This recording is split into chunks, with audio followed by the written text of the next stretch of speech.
Indiana's Department of Education is under investigation tonight. There are questions about how our state supported special education students during the pandemic. We've learned about dozens of complaints filed over the last 6 months. And tonight, our 13 Investigates team hears from one Hamilton Southeastern parent whose complaint is now under review. He needs really one-on-one, hand-over-hand instructions.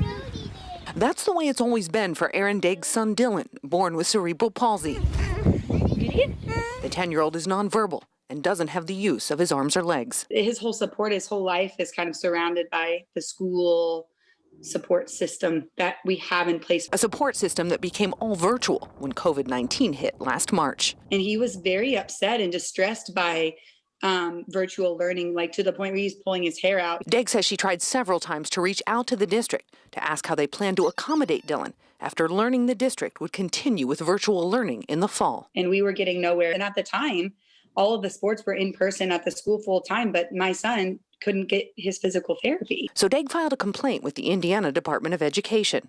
Within days, Dylan was back in school. We appreciated the cooperation from the school, but litigation shouldn't have had to happen. Turns out Dylan's case wasn't unique. This week, the Indiana Department of Education got a letter from the U.S. Department of Education putting it on notice. The federal government is looking into how the state handled complaints involving students with disabilities and their access to educational services during the COVID-19 crisis. The state's new Secretary of Education, Dr. Katie Jenner, just started this past Monday, but in a statement pledged to look into all the complaints and support schools in meeting the needs of students who receive special education. A spokesperson for the state's DOE says since last July, they've received 72 complaints involving students with special education needs.